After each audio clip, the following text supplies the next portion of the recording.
नमस्कार, सीएनबीसी आवाज़ मोतीलाल ओसवाल स्टूडियो में आप सभी का स्वागत है। शुरुआत करेंगे 10 के दमदार ट्रेड्स की हेडलाइंस के साथ।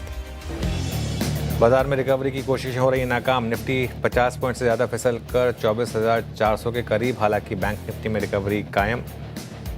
डे लो से 300 पॉइंट से ज़्यादा का उछाल। मिड कैप और स्मॉल कैप में फ्लैट कारोबार। इंडिया बेक्स 1% और नीचे आया।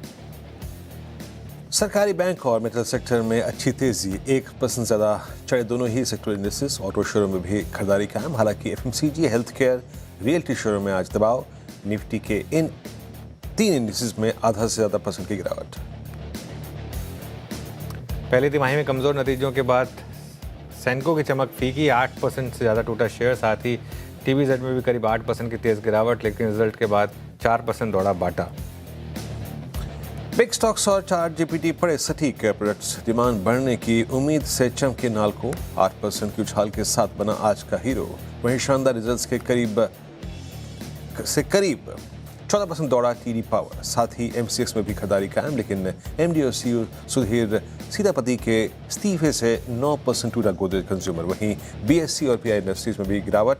उधर मजबूत चार्ट से मैक्स फाइनेंशियल्स और दिवीज में खरीदारी कायम।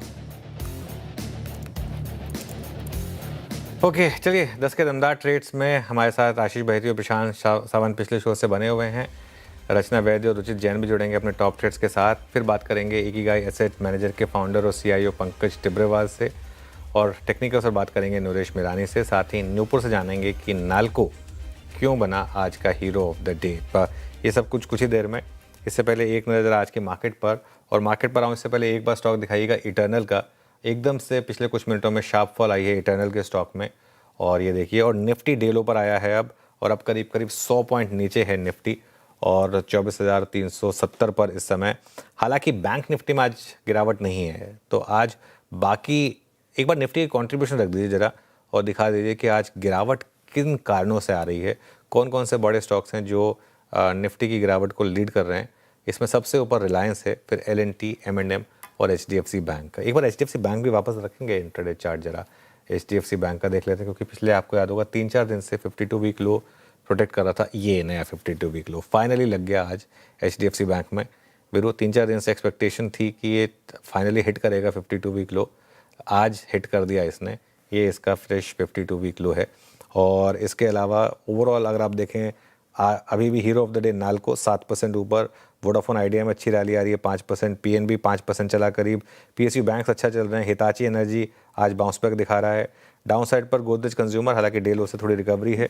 Fortis, PI industries, max health और अपोलो हॉस्पिटल्स के रेट्स कैप होने की बात हो रही है। वो अब आई थिंक कल मैं हैरान था जो रिकवरी आई थी उसको देखकर, क्योंकि अगर ये न्यूज़ वाकई में सच है और अगर ये इम्प्लीमेंट हो जाता है तो बड़ा नेगेटिव है। कल फाइनली डे लो पर बंद हुए, और आज फिर इनमें बड़ी गिरावट है। बिरू बिल्कुल, ये थी बता कि अब तक की छोटी सी summary. We are day low. Nifty 24,372, यानी जो शुरुआती मिनटों का लो था 9:17 का, हम वो वैलिड कर चुके हैं। इवन जो 9:51 का लो था वो भी हम वैलिड कर चुके हैं। We are day low. Trades pick करते हैं आशीष बहती जी, प्रशांत जी पिछले कार्यक्रम से इस कार्यक्रम में भी, और फ्रेश पर्सपेक्टिव लेकर रुचित जैन और रचना वैद्य। आप सभी को नमस्कार। Ruchit, good morning. आपके 2 ट्रेड्स। Good morning. 2 स्टॉक्स खरीदारी की साइड है, मोर लार्ज कैप पे फोकस है rather than mid and small caps. Tata Motors CV, Tata Motors commercial vehicle मेरी पहली पिक रही, जहाँ पे हमने रिसेंटली एक inverted head and shoulders pattern के ब्रेकआउट देखे हैं। सो यहाँ पे डाउन साइड लिमिटेड लग रहा है। करंट लेवल्स पे 442 के स्टॉप लॉस से खरीदारी की सलाह रहेगी। नियर टर्म में 478 के टारगेट्स के लिए। और पिडिलाइट इंडस्ट्रीज काफी स्लो एंड ग्रेजुअल अपमूव है, बट काफी कंसिस्टेंसी ये स्टॉक में नजर आ रही है। वेदर आप डेली चार्ट्स देखो, वीकली देखो, मंथली देखो, हर टाइम फ्रेम पे ये स्टॉक में एक अच्छा बुलिश बायसनेस है। सो पिडिलाइट हमें लग रहा है कि ग्रेजुअल अपमूव कंटिन्यू रहेगा। 1660 के नीचे स्टॉप लॉस रख के करंट लेवल्स पे भी खरीदारी की सलाह रहेगी 1740 के टारगेट्स के। ओके, पिडिलाइट। चलिए अब चलते हैं रचना जी के पास। रचना जी, गुड मॉर्निंग। रचना जी, आपकी ट्रेड। जी गुड मॉर्निंग। और मेरी तरफ से दोनों ट्रेड्स डाउन साइड पे रहेगी। मेरा ये मानना है कि बहुत ही अच्छा फॉल आना चाहिए मार्केट में, and this is just the beginning. तो एक रहेगा एशियन पेंट, जिसको हम शॉर्ट साइड पे प्ले करेंगे। एक रहेगा मुथूट फाइनेंस। मुथूट फाइनेंस पे इस टाइम पे भी अगर इतनी प्राइस में फॉल आ रही है, जब गोल्ड वगैरह की मूवमेंट ठीक ठाक है, तो this is not really helping the stock in any ways. Futures में इसको हम शॉर्ट कर सकते हैं विद सुबह से, क्योंकि गिरावट आई है तो थोड़ा पुलबैक भी आ सकता है. So will keep the stop loss at around 29-25 and minor से पुलबैक में आप एंट्री लेंगे तो रिस्क रिवॉर्ड रेशियो बेटर बैठेगा. 29-25 के एसएल के साथ इसमें शॉर्ट करेंगे for first target of 2850 and second target of 2800. And Asian Paint की जहां तक बात है, the way crude has been going and the chart are also not supportive for a rise, तो यहाँ पे भी अच्छी खासी गिरावट आ सकती है. हम इसमें ऐसे लगाएंगे फ्यूचर्स पे 2945 पे, और डाउन साइड पे हमारा पहला टारगेट होगा 2710 and second target will be 2680. Asian Paint sell और यहाँ पे मुथूट भी आपका सेल है. 2 सेल ट्रेड्स हो गए रचना जी के, और अब चलते हैं बाकी ट्रेड्स के लिए. आशीष बहती जी, आप क्या पिक कर रहे हैं? जी विनय जी, पहला जो ट्रेड रहेगा वो तो ग्रासिम में खरीदारी की सलाह रहेगी. यहाँ पे मोमेंटम बना स्ट्रॉन्ग बना हुआ है तो इसमें पोजीशन बनाई जा सकती है. 3330 का स्टॉप लॉस लगाना है यहाँ पर. ऊपर में जो टारगेट रहेंगे वो 3430 और 3500 तक के लेवल्स देखने मिल सकते हैं. विनय जी, दूसरा जो स्टॉक है वो हमें खराब लग रहा है अभी, वो है SRF. यहाँ पे अब गिरावट थोड़ी सी बढ़ते हुए देखने मिल रही है. स्टॉक 20 डे के नीचे ट्रेड कर रहा है. मुझे लग रहा है ये शायद अब मोमेंटम नीचे डाउन साइड में और बढ़ता हुआ देखने मिल सकता है. 2600 का स्टॉप लॉस लगाकर यहाँ बिकवाली की जा सकती है. नीचे में जो 2500 और 2450 दो टारगेट्स इसमें देखे जा सकते हैं. ओके, चलिए ये हो गया आशीष बहती जी की 2 ट्रेड. प्रशांत जी, आपकी 2 ट्रेड इस समय की? तो अनुज जी, फर्स्ट पिक मेरा इंडस टावर होगा. Consolidation towards lower side of the range 375 buy करने की सलाह होगी. स्टॉप लॉस होगा 368 368. मुझे लग रहा है 390 से लेके 395 390 395 तक के लेवल्स नजर आ सकते हैं. नेक्स्ट पिक होगा पेट्रोनेट. यहाँ पे बाय करने की सलाह होगी. करंट लेवल अराउंड 280 के आसपास. स्टॉप लॉस रखेंगे 273 273 स्पॉट लेवल. यहाँ से मैं 290 295 295 तक के लेवल्स एक्सपेक्ट कर रहा हूँ. ओके, पेट्रोनेट 280 पर आप ट्रेड करते हुए, और पेट्रोनेट, प्रेशर, डेलो और कुछ काउंटर्स. आज आईटी में अगर आप देखें, जो मिड कैप आईटी बहुत स्ट्रांग थी अब तक, वो भी बैकफुट पे है. एलटीएम को देखिए, एम्फेसिस को देखिए, सब बैकफुट पे आके ट्रेड करते हुए. और एंजल वन का जिक्र हो ही चुका है, बीएससी का जिक्र हो ही चुका है. डिक्सन आपकी स्क्रीन पे आज 20 डे को तोड़ता हुआ. पोस्ट अर्निंग जो थ्रस्ट आया था उसके बाद आज पहली बार कोलैप्स हो रहा है. और एक बार लेके आइएगा आप कैम्प्स, ये भी बैकफुट पे आके ट्रेड करता हुआ. पीआई इंडस्ट्रीज, जेरस लाइफ, फोर्टिस. और क्या है जहाँ पे पेन है? टाटा कंज्यूमर लेके आइए आप स्क्रीन पे एक बार. टाटा कंज्यूमर 1067 का मतलब क्या है? आज के लो का मतलब क्या है कि ये इधर इसका लंबा चार्ट रखेंगे प्लीज़ एक बार. अगर आप इसको रीड करें ना, मेरे ख्याल से मई 26 से लेकर अब तक ये एक इन्वर्टेड फ्लैग है जिसका ब्रेकडाउन आ रहा है. बेरिश पैटर्न होती है ये. आपकी राय क्या होगी इस पर रुचित? क्या प्रोजेक्शन है अगर ये 1065 के नीचे सेटल होता है तो? आई थिंक ऑलरेडी एक देखेंगे तो रिलेटिवली थोड़ा अंडर परफॉर्मर रहा है ये स्टॉक. एफएमसीजी में नो एज अ होल देखेंगे तो मार्केट के अप मूव में पार्टिसिपेशन नहीं है. तो करंट लेवल्स पे भी मैं लग रहा है कि थोड़ा सा अंडर परफॉर्मेंस और कंटिन्यू रहेगा. सो आई डोंट थिंक कोई बॉटम विशिंग यहाँ पे करनी चाहिए. जब तक कोई ऐसा अच्छे वॉल्यूम्स के साथ में हाई टॉप हाई बॉटम के स्ट्रक्चर वापस फॉर्म नहीं होते, तब तक बेटर है कि थोड़ा सा अवॉइड करने की सलाह देकर वेट एंड वॉच मोड पे रहना चाहिए. ओके, चलिए अब आगे बढ़ते हैं. हमारे साथ अब बातचीत करने के लिए इकिगाई एसेट मैनेजर के फाउंडर और सीआईओ पंकज टिब्रेवाल मौजूद हैं. उनसे समझते हैं कि उनका फोकस कहाँ पर है. पंकज भाई, गुड मॉर्निंग. क्या लग रहा है मार्केट देखकर इस समय? थोड़ा सा लोग नर्वस हो रहे हैं कि कहीं वो मार्च वाली गिरावट का वापस रिस्क तो नहीं है, क्योंकि कच्चा तेल फिर उसी तरीके से ऊपर आ रहा है, फिर वही सब प्रेशर. लेकिन इस बार एक अच्छी चीज़ रही है कि एटलीस्ट थोड़ी एफआईएस की बाइंग रही है ऑन मार्जिन. बट ओवरऑल आपका व्यू क्या है इस समय मार्केट को देखकर? अनुज जी, हमें लगता है कि मार्च के जो लोस थे वो शायद ही वापस रिटेस्ट होंगे. एंड इनके 2-3 कारण है. पहला, अगर मैं देखता हूं तो इस तिमाही में जब हम एंटर किए थे तो सबको ये लगा था ये तिमाही रिजल्ट्स के विषय में सबसे खराब होगा, बिकॉज काफी चैलेंजेस थे अप्रैल में और अर्ली पार्ट ऑफ जून में. लेकिन अगर मैं आंकड़ों को देखता हूं तो करीबन 400 कंपनियों ने आउट ऑफ टॉप 500 ने रिपोर्ट कर दिया था परसों तक. एंड जो रिजल्ट्स आए हैं काफी स्ट्रॉन्ग आए हैं.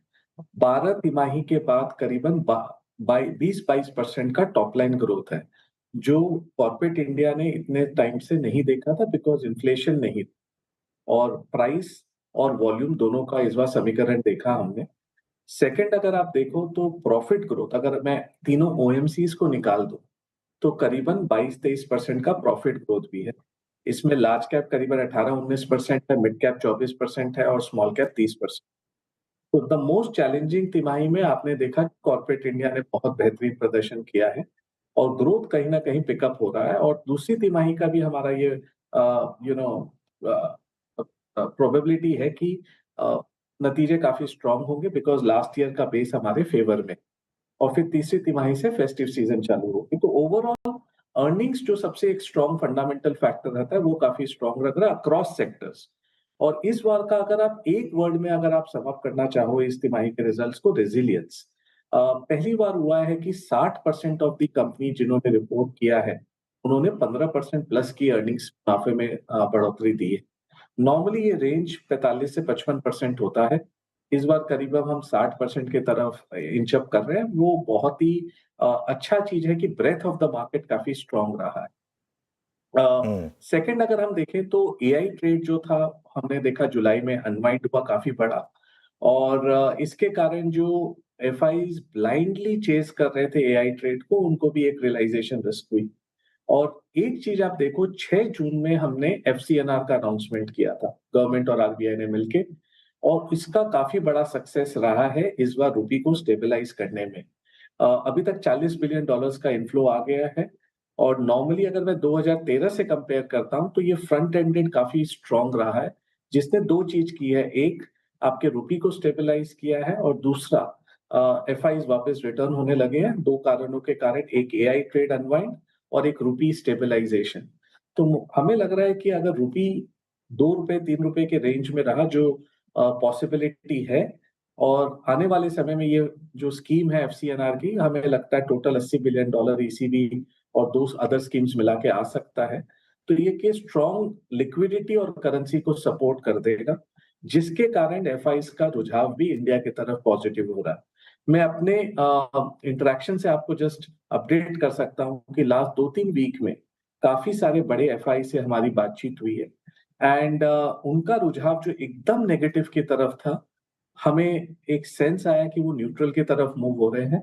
और इंडिया का लास्ट 2-3 महीने में जो प्रदर्शन रहा है ब्रॉडर मार्केट का स्पेशली, उसको देख के वो चाहते हैं कि वो अंडर वेट से एटलीस्ट इक्वल वेट की तरफ बढ़े। और जुलाई में हमने देखा एफआई सेलर बने। तीसरा जो सेंटिमेंट है वो ग्राउंड लेवल इतना खराब नहीं है अनुज जी, क्योंकि अक्रॉस द बोर्ड लोगों को फील हो रहा है कि ग्राउंड रियलिटी खराब नहीं है। चाहे वो टैक्स कलेक्शन में देख लीजिए, ऑटो सेल्स में देख लीजिए, जीएसटी में देख लीजिए, पावर डिमांड में देख लीजिए, ओवरऑल माहौल काफी ठीक है। और हमें लग रहा है ये स्टॉक मार्केट में भी सेंटिमेंट में रिफ्लेक्ट करने लगा है। लास्ट 2-3 अगर आप 1.5-2 हफ्ते से देखो तो मार्केट कंसोलिडेट जरूर कर रहा है, बट जहां भी अर्निंग्स आ रही है, मुनाफे में बढ़ोतरी है, सरप्राइज है, मार्केट उसे रिवॉर्ड भी अच्छा कर रहा है। मुझे लगता है बॉटम अप पिकअप मार्केट है जो हम लास्ट 3-4 महीने से बात कर रहे हैं, बट यहाँ हम कंस्ट्रक्टिव रहेंगे, बट एक चीज की कॉम्प्लेसेंट नहीं रहेंगे। पंकज, एक चीज़ और है, आई मीन आपने जो बात कही एफआईज की प्लेसमेंट, उनका व्यू, प्लस ये क्वार्टर की अर्निंग्स आपको अच्छी लगी, बट क्रूड आपके फेवर में नहीं है। आई मीन 70 का क्रूड 125 भी गया और फिर 90 की ट्रेजेक्टरी में है, और इस वॉर का अब तक कोई अंतिम छोर दिखाई दे नहीं रहा है। तो सबसे बड़ा रिस्क यही रहेगी क्या? और ऐसे में अगले क्वार्टर की अर्निंग्स, उसको लेकर आपका सेंस क्या कह रहा है? क्योंकि बाजार तो आगे दिख रहा है ना। तो अगर आप देखें कि कच्चे तेल में एक बहुत बड़ा मिसकंसेप्शन है कि लोग ये सोचते हैं कि जो 1 डेकेड पहले था, 10-15 साल पहले, कि $60-65 आपका स्वीट स्पॉट था, जैसे ही वो 80-90 होता है हमें बहुत बड़ा प्रॉब्लम आने वाला है। यस, ये प्रॉब्लम है क्योंकि हम ऊर्जा को इंपोर्ट करते हैं, कच्चे तेल को हम इंपोर्ट करते हैं, तो कहीं ना कहीं balance of payment, trade balance में हमारा प्रॉब्लम होता है। बट अगर आप लास्ट 10 साल में जो जर्नी है देश की देखो, तो अब ये स्वीट स्पॉट $80 से $90 के बीच में हो गया कच्चे तेल का, जो पहले $60-65 होता था, क्योंकि per capita intensity of oil consumption has gone down in India, and renewables आ गए हैं, सोलर आ गया है, विंड आ गया है, तो उसके कारण काफी एक सपोर्ट मिला है। सबसे बड़ी हाईलाइट इस बार की ये रही कि आप देखो जब कच्चे तेल वापस $100 गया अभी जस्ट 15-20 दिन पहले, रुपी नहीं हिला इस बार। एंड ये एक बहुत इंपॉर्टेंट चीज है नोट करने की, बिकॉज इस बार करेंसी इनफ्लो है, अपने डॉलर इनफ्लो है सिस्टम के अंदर, तो वो करेंसी को प्रोटेक्ट कर रहा है। एंड हमें लगता है कि नया रेंज जो कच्चे तेल का है वो 75 से 95-100 के बीच में रहेगा, बिकॉज जियो पॉलिटिक्स आपको सोने नहीं देगा, बीच बीच में आपको न्यूज डालते रहेंगे अक्रॉस द वर्ल्ड। एंड इसके कारण आपको वॉलेटिलिटी मिलेगी मार्केट में, जो आपको अपॉर्चुनिटी के तौर पर लेनी है। बट अगर आप मुझसे पूछो $80-90 का एक नया स्वीट स्पॉट है इंडिया के लिए, अगर वो $80 रहता है तो बैलेंस ऑफ पेमेंट पॉजिटिव रहेगा। जस्ट एक आंकड़ा आप लोग के साथ शेयर करना चाहूंगा। पहले government of India balance of payment quarterly basis पर देती थी, अब ये डेटा मंथली बेसिस पर अवेलेबल है। मई और जून आप लोग सब अग्री करोगे कि सबसे चैलेंजिंग पीरियड था उस समय, कोई विजिबिलिटी नहीं थी, कच्चे तेल का दाम $100-110 भी चला गया था, 120 भी चला गया था एज आपने बताया, लेकिन बैलेंस ऑफ पेमेंट मई और जून में पॉजिटिव रहा। ये सबसे बड़ी इंपॉर्टेंट चीज है, बिकॉज रेमिटेंस जो $10 बिलियन अ मंथ चल रहा था लास्ट ईयर, वो $15 बिलियन हो गया।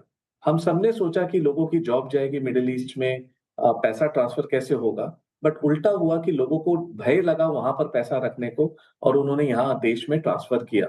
तो रेमिटेंसेस $30 बिलियन आया 2 महीने के अंदर, प्लस FCNR का सपोर्ट आ गया है, और FIs की सेलिंग बिकवाली बंद हो गई है।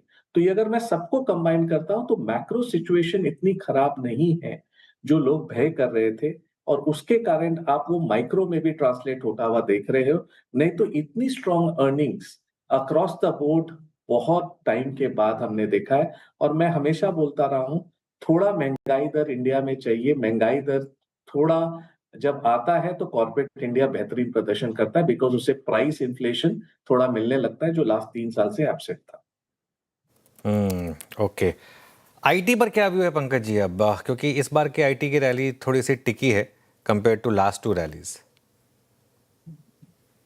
अनुज भाई, मेरा ये क्लियर व्यू है। अगर आप याद करो 3-4 महीने पहले आपने बताया था जब पूरी मंदी, मैं बोला एआई जरूर है, एआई एक प्रोडक्टिव गेम चेंजर है, लेकिन ये आर्ग्यूमेंट करना कि इंडियन आईटी सर्विसेज का टर्मिनल वैल्यू 0 हो जाएगा, आई थिंक वो ओवर एक्सटेंड करना था आर्ग्यूमेंट को।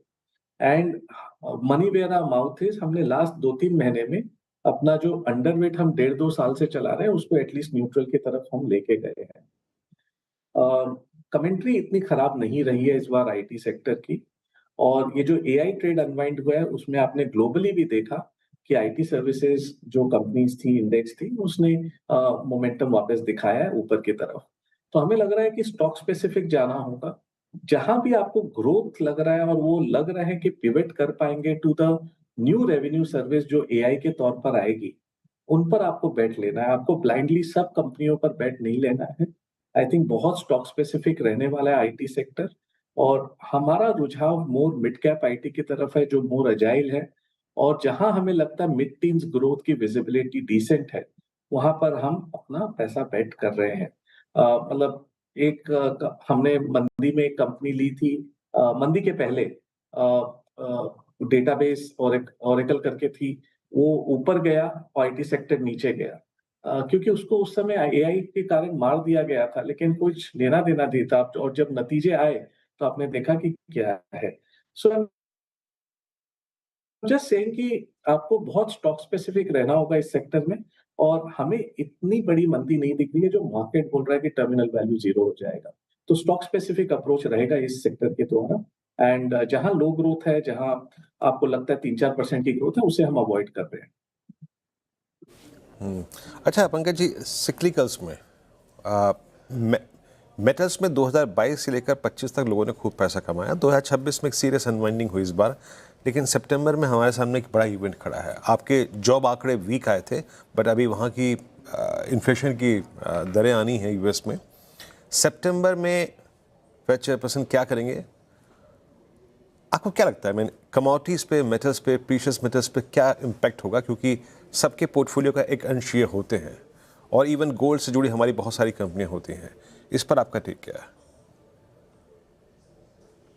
मुझे लगता है कि कमोडिटीज एक mega bull market, mega trend की तरफ है। एंड बीच बीच में इसमें उतार चढ़ाव आते रहेंगे, बट कहीं ना कहीं वर्ल्ड एक ट्रांजिशन कर रहा है from softer asset to harder assets. इस ट्रांजिशन को आप इग्नोर ना करें, बिकॉज जो जियोपॉलिटिक का एनवायरनमेंट है वो ओवरनाइट ठीक नहीं होने वाला है, एंड इसके कारण हर कंट्री इनवर्ड लुकिंग हो गई है और अपने रिसोर्सेज को शेयर करने में हिचकिचा रही। इसका आउटकम क्या होगा कि रिसोर्सेज जहां कॉन्सेंट्रेटेड हैं वहां पर आप देख रहे हो कि प्राइसिंग इंक्रीज हो रही है, चाहे वो कॉपर बोल लो, एल्यूमिनियम बोल लो, जिंक बोल लो, रेयर अर्थ मिनरल्स बोल लो, कच्चे तेल बोल लो, एंड ये ओवरनाइट खत्म नहीं होगा और इन्फ्लेशन और महंगाई दर आने वाले समय में एक बड़ा मेगा ट्रेंड दिख रहा है। इसके में अगर आप हार्ड एसेट्स नहीं रखोगे तो हो सकता है आप महंगाई दर में अंडर एंड हमारा ये मानना है कि लास्ट 20-25 साल में बहुत बड़ा अंडर इन्वेस्टमेंट बैठा है, चाहे वो कॉपर में बोल लो, चाहे वो गोल्ड सिल्वर की नई माइंस में बोल लो, एल्यूमिनियम की नई कैपेसिटी में बोल लो।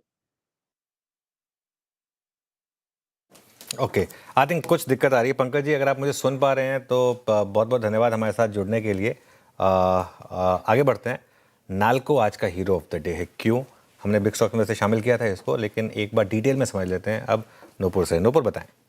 बिल्कुल, ब्राज़ील में नॉस्क हाइड्रो की जो एल्यूमिनियम आउटलेट है, जो रिफाइनरी है, वहाँ पे जो प्रोडक्शन है वहाँ पे कटौती की है, रिफाइनरी में कटौती होती हुई दिखी है। 50% से कटौती यहाँ पे की गई है। इसका अनाउंसमेंट नॉस्क हाइड्रो ने किया है। इसका सबसे बड़ा रीज़न जो नेचुरल गैस में शॉर्टेज फिलहाल देखने को मिल रही है, गैस सप्लाई में जो दिक्कतें फिलहाल देखने को मिल रही है, उसकी वजह से आउटपुट जो है 50% घटाया गया है। अब ये इससे क्या होता है, पहले तो क्षमता समझ लेते हैं। रिफाइनरी की जो एनुअल कैपेसिटी है वो करीबन 6.3 मिलियन टन के आसपास, यानी कि 63 लाख टन के आसपास आपको नजर आएगी। शॉर्टेज फिलहाल गैस में देखने को मिल रही है, उसकी वजह से जो प्रोडक्शन में कटौती देखने को मिली है। अब इससे जो ग्लोबल एल्यूमिना सरप्लस है उसकी तस्वीर जो है वो आपको थोड़ी चेंज होती हुई नजर आ सकती है।